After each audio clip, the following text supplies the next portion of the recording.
तो एक मौका था कि शायद मैं अमेरिका जा रहा था, वो भी अमेरिका जा रहे थे, उसी प्लेन में थे।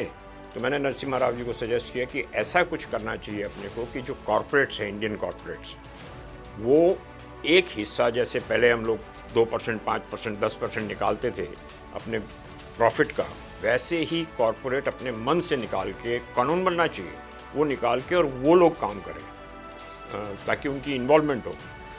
तो उन्होंने कहा बहुत अच्छा आइडिया है, तो इसको ऊपर मैं सेस लगा देता हूँ। मैंने कहा सर उससे काम नहीं होगा। इम्पॉर्टेंट क्या है, कॉरपोरेट्स को ये रिस्पॉन्सिबिलिटी भी होनी चाहिए और उनको फील भी होना चाहिए समाज का उत्थान हमारी जिम्मेवारी है।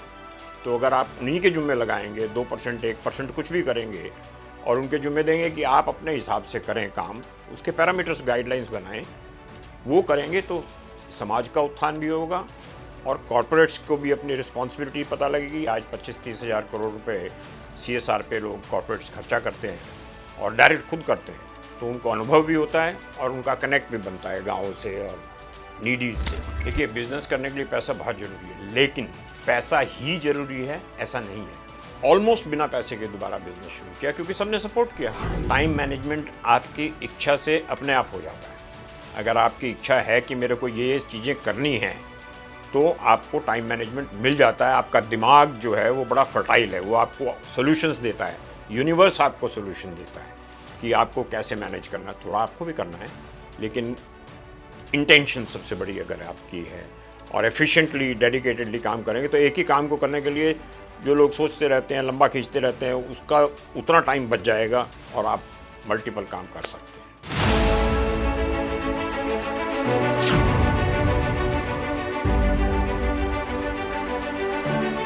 नमस्कार, हमारे खास कार्यक्रम स्पॉटलाइट में आप सभी का बहुत बहुत स्वागत है। मैं हूं आपके साथ सृष्टि शुक्ला।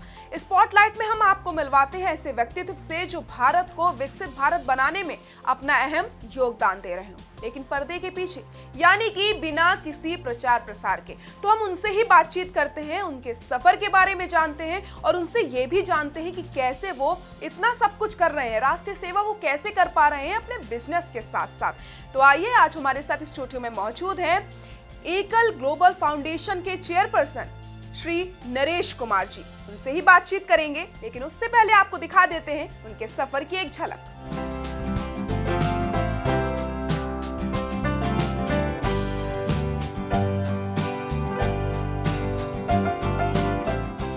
सफलता का अर्थ केवल ऊंचाइयों को छूना ही नहीं, बल्कि ये तो मार्ग की हर एक बाधाओं को निगलते हुए उस ऊंचाई को छू लेने का नाम है, जो कि जमीनी वास्तविकता से कोसों दूर है। बाधाएं, दुख और कष्ट हर मंजिल की खूबसूरती है।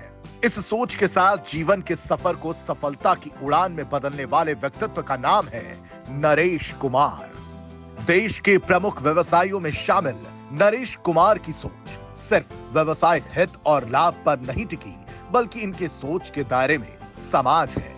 करोड़ों वो लोग हैं जो बुनियादी आवश्यकताओं के मामले में अभी बहुत पीछे हैं। दरअसल नरेश कुमार महज एक नाम नहीं है, बल्कि ये एक पहचान है, एक जिद, एक सोच है सृजन की। देश का सृजन, समाज का सृजन और मानवता का सृजन। 1954 में व्यवसायिक घराने में जन्मे नरेश कुमार को व्यवसायिक सीख तो परिवार से विरासत में मिली, साथ ही साथ विरासत में मिला समाज सेवा का भाव। एक सफल व्यवसायी से लेकर समाज सेवा के प्रहरी तक नरेश कुमार के कई किरदारों से उनकी पहचान होती है। देश जब मुश्किलों के दौर में था, आर्थिक उदारीकरण की ओर सरकारें कदम बढ़ा रही थी, उस वक्त व्यवसायिक हितों के अलावा समाज के हित की सोच रखना जोखिम का काम था। लेकिन निजी हितों से आगे देश के हित को रख नरेश कुमार जी ने एक साहसिक फैसला लिया।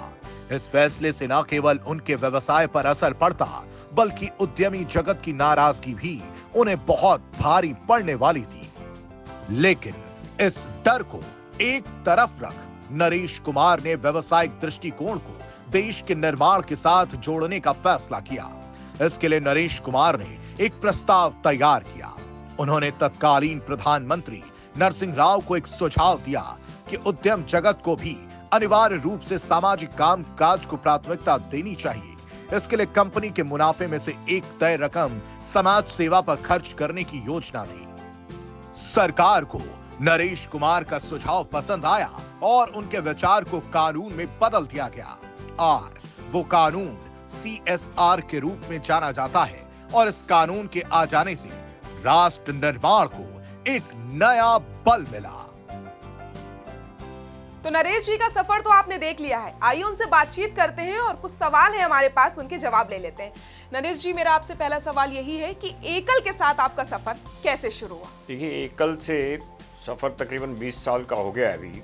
तो पहले अपने सुभाष जी जो हैं उनसे परिचय था, लक्ष्मी जी से तो परिचय था, काफ़ी क्लोज रहे हैं। तो उन्होंने कहा कि एकल एक संस्था है जिसमें हम लोग ये करते हैं, उन्होंने इंट्रोडक्शन दिया और उसको सपोर्ट करने के लिए कहा। तो उस टाइम से 100 स्कूल उस टाइम पे होते थे, 16 लाख रुपए 100 स्कूल को स्पॉन्सर करने के लिए, अडॉप्ट करने के लिए। तो वहाँ से शुरुआत की और बड़ा इंटरेस्टिंग था। देखिए, ये मैं आपके दर्शकों को बताना चाहूँगा, बहुत इंटरेस्टिंग है। एक दफ़ा 2-3 साल बाद ये दिमाग में आया कि ये देखा तो जाए कि ये एकल करता क्या है एक्चुअल में। पैसे तो देते हैं लेकिन एक्चुअल में परफॉर्मेंस कैसी है। तो मैंने अपनी एक HR की टीम को भेज दिया बिना बतलाए कुछ गाँव में, दूर यूपी के गांव में, और उनकी रिपोर्ट आई कि ये तो अच्छा नहीं है, कुछ भी चल नहीं रहा है, गांव नहीं है, स्कूल नहीं है, कुछ नहीं है। तो मैंने सुभाष जी को फ़ोन किया, मैं बहुत अपसेट हो गया। सुभाष जी को फ़ोन किया, उस टाइम इनकी मंथली मीटिंग चल रही थी, उसी में उन्होंने फ़ोन उठाया और उन्होंने कहा ऐसा नहीं हो सकता। तो नरेश जैन जी प्रेसिडेंट होते थे उस टाइम BLSP के। तो उन्होंने कहा कि अच्छा भाई साहब, मैं जाऊँगा आपके आदमियों के साथ उन्हीं गाँव में और आप उनको बोलिए ये जो इनिशिएटिव था, this was life changing for me, for एकल। सो मेरी टीम दोबारा गई और वो जाके देखा इतने सुदूर इलाकों में स्कूल्स हैं, गांव हैं, वो गांव के नाम वो लोग ढूंढ नहीं पाए। उस टाइम तो गूगल होता नहीं था। तो जब उनके साथ गए तो देखा गांव भी थे, स्कूल भी थे, पढ़ाई भी हो रही है, सब कुछ हो रहा है। तो आई वॉज सरप्राइज कि ऐसी जगह पे जहाँ आम आदमी जा नहीं सकता, वहाँ पे एकल काम कर रहा है, तो जुड़ जाओ। तो वहाँ से फिर स्पॉन्सरशिप शुरू हुई। फिर लक्ष्मी जी ने, सुभाष जी ने बोला कि ट्रस्ट बोर्ड में आइए, अपना रोल थोड़ा बढ़ाइए। तो वो रोल बढ़ा, फिर बढ़ते बढ़ते BLSP का रोल हो गया, भारत लोक शिक्षा परिषद में रोल आ गया, फिर उसके बाद ग्रामोत्थान में आ गया, फिर एकल ग्लोबल फाउंडेशन का दायित्व मिला। तो इस तरह से जुड़ते चले गए क्योंकि काम इतना इंटरेस्टिंग है, बेनिफिट इतना इंटरेस्टिंग है, सेवा इतनी इंटरेस्टिंग है कि लोगों को जोड़ना और लोगों के लिए कार्य करना। जिस तरीके से आपने अपने सफ़र के बारे में बताया कि आप एकल से कैसे जुड़े, तो लग रहा है कि आपने बहुत सारी जिम्मेदारियां भी निभाई हैं। एक तरफ आपके पास जिम्मेदारी बिजनेसमैन की भी थी, आपका बिजनेस था पूरा। तो कहते हैं, जो कहावत है कि एक साथ दो नाव में सवार नहीं होना चाहिए, लेकिन आप तो एक साथ दो नाव में सवार थे। कैसे मैनेज कर रहे हैं ये सब? देखिए, जितने भी साथी हमारे यहाँ पे एकल में काम सहयोग कर रहे हैं, बहुत बिजनेसमैन हैं, बहुत प्रोफेशन में हैं, सर्विस में हैं, और ये नाव तो एक ही है। क्योंकि बिजनेस की नाव कह लो आप, प्रोफेशन की नाव कह लो, घर की नाव कह लो, सेवा की नाव कह लो, ये एक ही नाव, ये दो नाव नहीं है। अगर अपना इंटरेस्ट है कि इन सब काम को ठीक से निभाने का, तो वो प्रेरणा ऊपर वाला अपने आप देता है और अपने आप स्टाइल आती है कि कैसे इस काम को करना चाहिए, और उसके लिए समय उसी तरह से अलॉट हो जाता है। ठीक है, कहीं कहीं थोड़ी थोड़ी एडजस्टमेंट करनी पड़ती है, लेकिन वो जरूरी है, वो अपने आप हो जाता है। एकल के विद्यालय सिर्फ भारत में ही नहीं, फॉरेन में भी हैं और लगातार सेवा कर रहे हैं। ठीक है, जिस तरीके से अभी एकल का मिलान कार्यक्रम हुआ था, उसके बारे में मैं आपसे जानना चाहूंगी और उसका क्या इम्पैक्ट पड़ा, वो भी आपसे जानना चाहूँगी। देखिए, एकल के विद्यालय विशेषकर भारत में, विद्यालय भी और बाकी ग्रामोत्थान के उपक्रम हैं, हरि सत्संग है, आरोग्य है, सब भारत में हैं। बाहर के जो इंडियन डायस्पोरा है, इन भारतीय जो बाहर बसे हुए हैं, वो लोग सहयोग करते हैं यहाँ पे ये काम चलाने के लिए, क्योंकि काफ़ी बड़ा कार्य है तो बिना सहयोग के नहीं हो सकता, फाइनेंशियल सहयोग भी और डायरेक्शन का भी।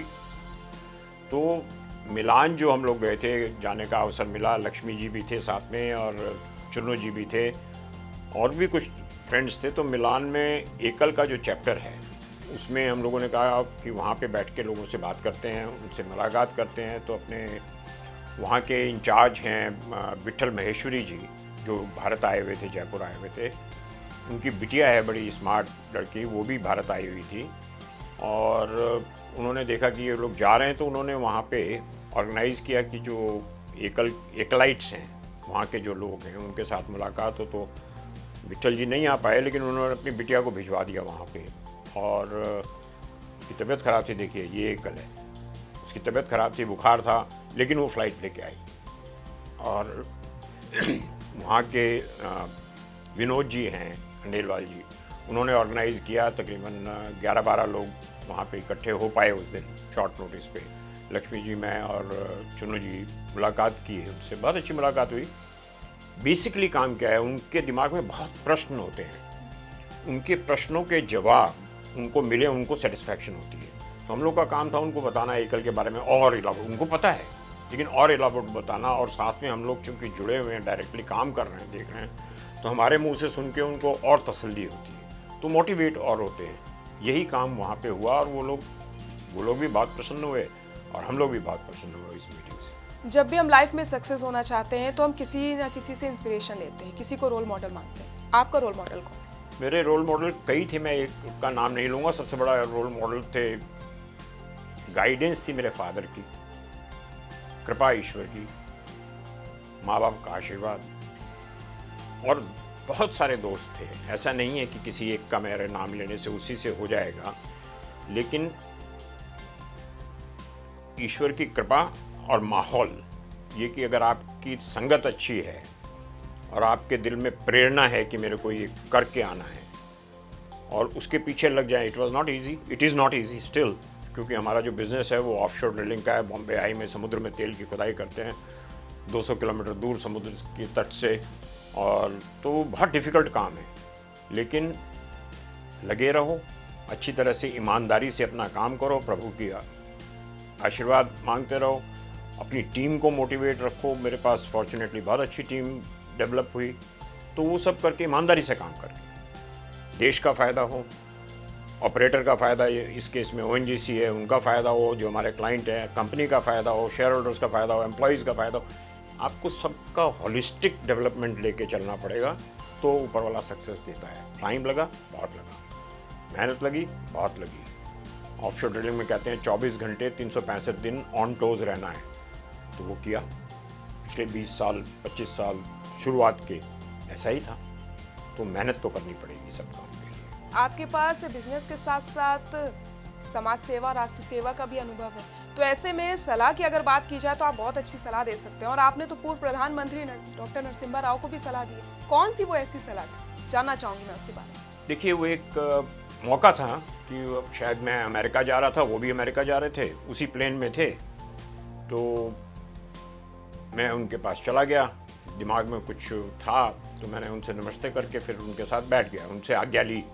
उन्होंने कहा बैठिए, मैंने कहा आपसे 5 मिनट चाहिए, आपको मैं कुछ सजेस्ट करना चाहता हूँ, अपने थॉट्स।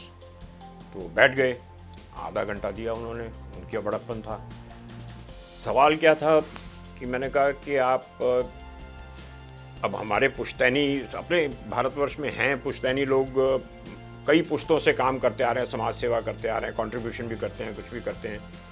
तो मैंने नरसिम्हा राव जी को सजेस्ट किया कि ऐसा कुछ करना चाहिए अपने को कि जो कॉरपोरेट्स हैं, इंडियन कॉरपोरेट्स, वो एक हिस्सा, जैसे पहले हम लोग 2%, 5%, 10% निकालते थे अपने प्रॉफिट का, वैसे ही कॉरपोरेट अपने मन से निकाल के, कानून बनना चाहिए, वो निकाल के और वो लोग काम करें ताकि उनकी इन्वॉल्वमेंट हो।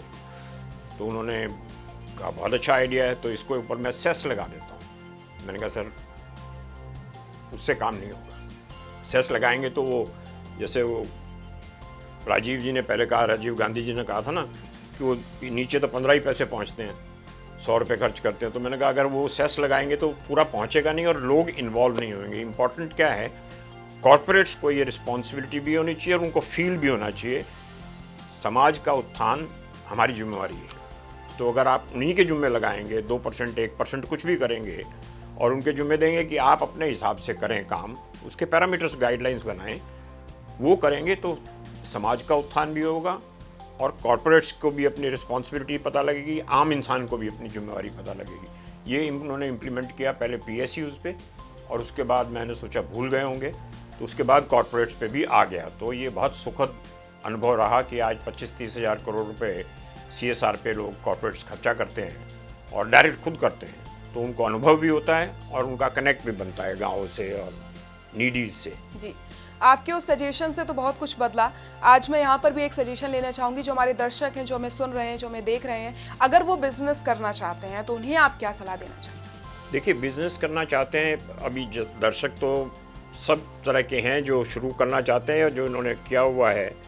तो एक्सपीरियंस के आधार पे जो मैंने फॉलो किया वो मैं बताता हूँ। कुछ चीज़ें जो याद है कि जैसे सबसे पहले आपको बड़ों का आशीर्वाद होना चाहिए, नीयत साफ़ होनी चाहिए आपकी। आप जो भी काम करना चाहते हैं उसको स्टडी खूब अच्छी तरह से करना चाहिए। आपके पास कमिटमेंट होनी चाहिए मन से कि मेरे को इसको सक्सेस करना ही है।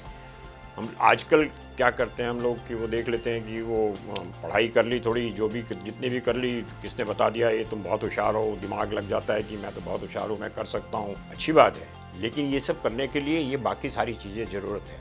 संगत आपकी अच्छी होनी चाहिए, आपको घूमना फिरना मस्ती करना ये सब बाद की बातें हैं। पहले आपको डेडिकेटेडली अपने काम की तरफ जाना चाहिए। फाइनेंस कहाँ से आएगा ये करना चाहिए।